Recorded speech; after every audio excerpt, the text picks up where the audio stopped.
নমস্কার বন্ধুরা, আজকে আমি আপনাদেরকে আটার বিস্কুট বানিয়ে দেখাবো। তার জন্য আমি নিয়ে নিচ্ছি 1 বাটি পরিমাণ আটা,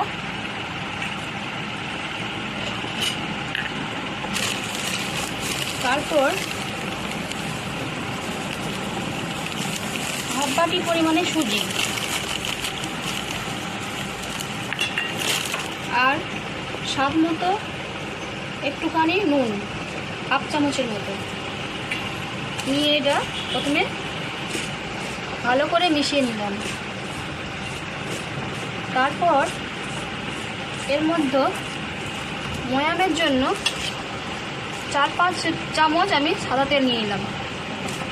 সাদা তেলটা নিয়ে আমি আস্তে আস্তে ভালো করে এর মধ্যে মিক্স করে নেব।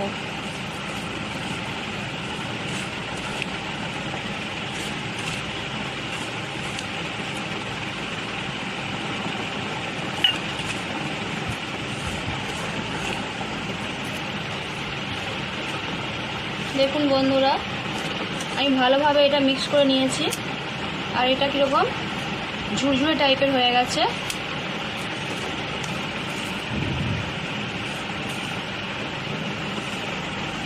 আর এটা হাতে মুঠোয় নিলে পারে দেখা যাবে যে মুঠো হয়ে আসছে। এরপর বন্ধুরা আমি এর মধ্যে মিশিয়ে দেব হাফ চামচের মতো কালো জিরে,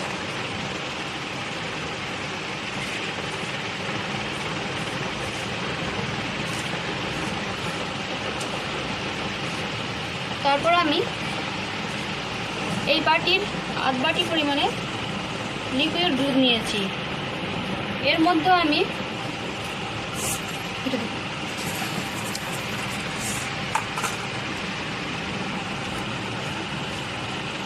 5-6 চামচের মতো চিনি মিশিয়ে দিলাম।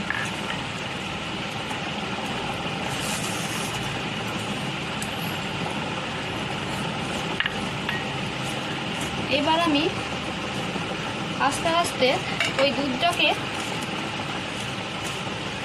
একটু একটু করে এর মধ্যে মিক্স করব। একদম বেশি দেওয়া যাবে না, কেননা এটা শক্ত করে ডোটাকে মাখতে হবে।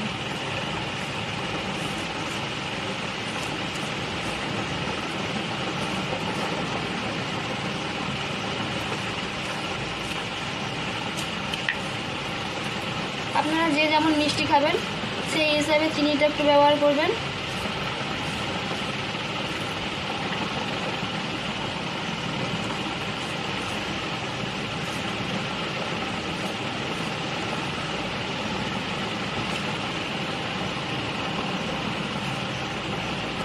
আস্তে আস্তে দুধটা দিতে হবে, একেবারে সব দিয়ে দিলে হবে না। শক্ত করে এটাকে মাখতে হবে, মেখে ডো বানাতে হবে একটা।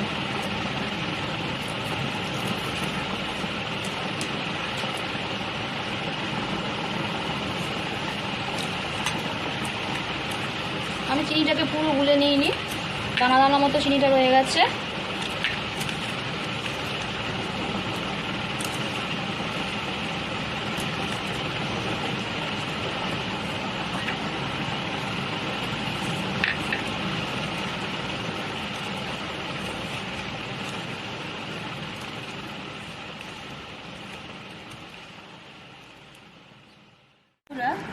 দেখুন বন্ধুরা, আমার ডোটা তৈরি হয়ে গেছে আর কতটা শক্ত, নরম কিন্তু নয় এটা।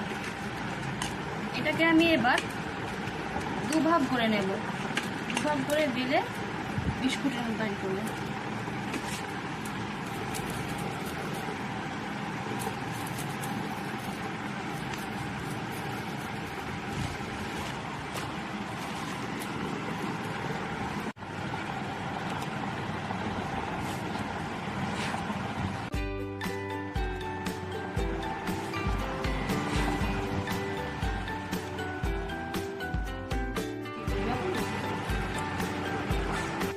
বন্ধুরা, আমি তেলটা একটু আগেই গরম করতে বসিয়েছিলাম।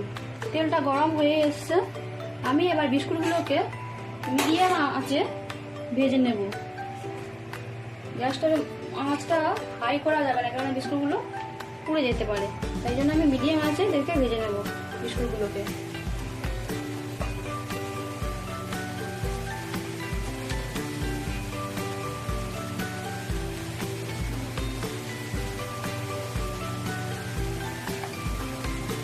বন্ধুরা, বিস্কুটগুলোর এই সাইডগুলো একটু একটু লাল হতে শুরু করে, তাই আমি একে উল্টে দিলাম।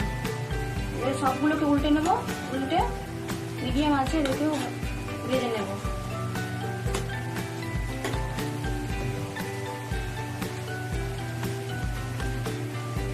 এখন আমার বিস্কুটগুলো সব ভাজা হয়ে গেছে। বিস্কুটটাকে এবার আমি ভেঙে দেখাচ্ছি কতটা খাস্তা হয়েছে। দেখুন কতটা খাস্তা হয়েছে। আপনারাও পারলে বাড়িতে এরকমভাবে বানিয়ে খেতে পারেন বিস্কুটটা। যদি বানিয়ে খেয়ে ভালো লাগে তো আপনারা প্লিজ আমাকে লাইক, কমেন্ট আর শেয়ার করুন।